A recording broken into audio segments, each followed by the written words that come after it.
Kjo marrëveshje e Thaqit edhe Hysenit me homologët e tyre malazez është marrëveshje e kapitullimit pas një lufte të humbur ku ne jemi pale mundur. Pala fituese gjithmonë në një betej, në një luftë, e merr kurrizin e vargmaleve, i merr kuotat e larta strategjike ushtarake dhe pala e mundur zbrapset në brendzi, bie në lugin dhe ndodhet në mëshirën atyre që i morën majat e maleve. Në këto vitet e fundit, pra deputet Kuvendit të Kosovës, ka ndodhur një luftë në bjeshkët e Rrugovës. Unë e di që asnjëri prej jush nuk ka dëgjuar për atë luftë, mirë po ne tash e kemi marrëveshjen e kapitullimit të asaj lufte për cilën nuk kemi dëgjuar se ka ndodhur. Kjo marrëveshje është marrëveshje e kapitullimit. Nuk mund të shkruhet, lexohet, kuptohet e përjetohet ndryshe. Pra, pas ka pas një luftë në bjeshkët e Rrugovës, në të cilën ne që kemi mundur nga mali i zi dhe kryetari i Komisionit Shtetëror. A e kina me grupit ta? Okej, edhe 2 minuta. Se Glauku ka qenë. Pas ka ndodhur një luftë në bjeshkët e Rrugovës dhe tash ky kryetari i Komisionit Shtetëror bashkë me Thaqin, Veselin, Mustafën e Hysenin, neve na sollën kapitullimin. Kuvendi i Republikës Kosovës së shpejti do të ftohet që ta bëjë legjitimimin e këtij akti të tradhtisë dhe këtij krimit pa shembullt në Kosovën pas shpalljes së pavarësisë. Pra ashtu tradhti është edhe krim. Ndërkaq për juve pritet që ta bëni legjitimimin, me fjalë tjera ta zhbëni krimin e këtyre personave. Konferenca e djeshme e ka vërtetuar, e ka dëshmuar, e ka konfirmuar që qytetarët e Republikës Kosovës që kanë nënshkruar peticionin dhe posaçërisht ekspertët të cilët kanë folur dje, opozita në përgjithësi kanë pasur të drejtë në kundërshtimin e kësaj marrëveshje. Ne jemi për demarkacionin e kufirit me malin e zi, mirë po jo për këtë demarkacion, dhe NATO-ja nuk na mbron neve prej malit zi, NATO-ja na mbron prej Rusisë. Nëse ne duam ta mbrojmë vendin tonë prej malit zi, këtë duhet ta bëjmë ne. Nëse na sulmon Rusia, na mbron NATO-ja, po ndaj malit zi na mbron NATO-ja. Këtë duhet ta bëjmë vetë ne. Dhe krejt në fund duhet të protestoj, të kundërshtoj ashpër keqpërdorimin e Shtetit Bashkuar të Amerikës. Sepse po thuhet që na tha ambasadori, rrjedhimisht ne vetëm duhet ta bëjmë aminin deklaratës së tij. Mirë po, këtë punë duhet ta shohim pak më thellë.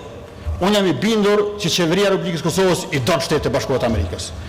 Edhe opozita, posaçërisht Lëvizja Vendosje, i duam Shtetin Bashkuar të Amerikës. Çështja është cilën Amerikë doni. A doni Amerikën e Franklin Delano Rooseveltit edhe të Martin Luther Kingut? Shefi i shefave, Adem Grabovci, është dora e zgjatur e Hashim Thaqit dhe e Kadri Veselit, të cilët janë tre këndshik kryesor që Republikën e Kosovës e kanë kthyer në plaçk dhe në pushtet personal. Nëse je pioni Adem Grabovcit dhe shërbëtori i tij, mos ki gajle se punë kime gjetë gjithçysh. S'ka lidhje a ki konkuru. Edhe nëse nuk ki konkuru, pa e ditë të hiq, shefi i shefave të shtin konkurs. S'ka lidhje edhe nëse je në rendi 15. Nuk është me rëndësi as a dim, as a nuk dim. As a je profesionalist. Edhe nëse je i fundit, ki me dali pari. Nuk është nevoja bile as me dit ku ki me punu. Nuk është e thënë as me a dit emnin institucionit ku ki me punu. Po pse me dit, s'ka nevoj.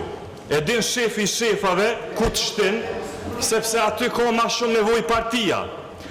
A e din se në cilin agencion të pavarur ki me punu, sepse kështu i kontrollon ato përmes sejmenve që i rahaton vetë. Adem Grabovci të bën edhe prokuror të shtetit me dasht. Adem Grabovci e rregullon drejtësinë, me fjalë tjera e knaq shkrejt. Këta njerëz e kanë kthyer Republikën e të gjithëve në pushtet të disave dhe për përfitime të pak njerëzve.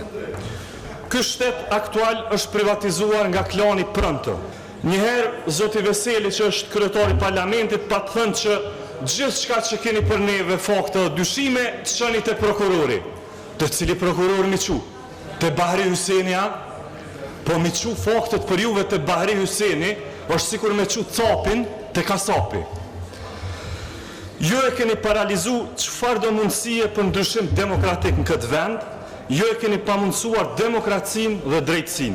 Prandaj ju kësha këshiluar të mos flenit të qitë. Është mjaft e rëndë, skandaloze dhe turshme ky nxitim, kjo ngutje e qeverisë ta procedoj ratifikimin e marrëveshjes së demarkacionit me marrjen e zi në Kuvendin e Kosovës, edhe më të rëndë e bën fakti se mbledhja e qeverisë është thirrur mbrëm ende pa përfunduar debati shkencor që ishte thirrur dje lidhje me këtë proces të demarkacionit. Prandaj këtu nuk le shumë për të menduar se debati thirrur dje nuk ka pas kurfar peshë relevante për qeverinë e Kosovës, e rëndësishme që ajo marrëveshje të ratifikohet sa më shpejt Kuvendin e Kosovës. E nuk duhet ky proces i ratifikimit të kësaj marrëveshje të vinë Kuvend për faktin se ne si deputet Kuvendit të Kosovës nuk kemi përvojë të mirë me disa nga deputetët edhe të kaluarën edhe në tashme të afërt. E kemi parasysh edhe faktin e presionin e madh që ushtrohet mbi deputet. Ka pas raste shumë të rënda kur deputetët e kanë shit votën e tyre për pozita ministrore apo diplomatike si ambasador, prandaj nuk përjashton gjitha këto kalkulime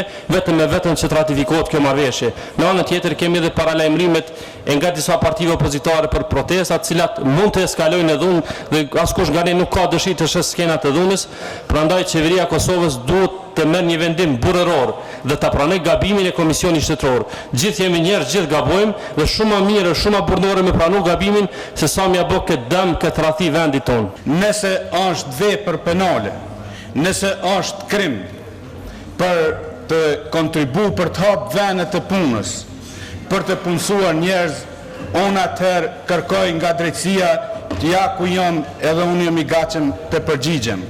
Por të gjithë ne këtu pa përjashtim, kemi marrë obligim dhe mi bë deputet duke premtu elektoratit tonë, votuesve tonë, hapje të vendeve të reja të punës dhe punësim.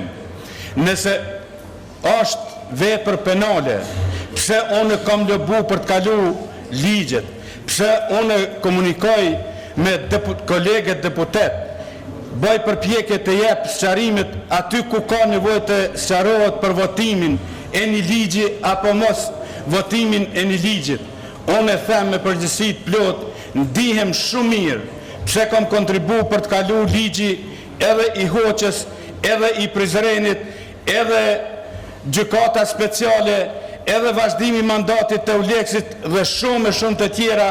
Ju bëj thirrje edhe juve, edhe qytetarve, edhe organeve të drejtësisë, le të fillon hetimi që nga unë këtu, unë të jem objekt i hetimit, i trajtimit, dhe aty ku konstatohet se kom bon një shkelje më të vogël, që kom dëmtu interesat e qytetarëve të Republikës së Kosovës vetëm me një veprim të mundshëm, unë jam i gatshëm të jep përgjegjësi para jush, para qytetarëve dhe para institucioneve dhe shtetit tim të dashur.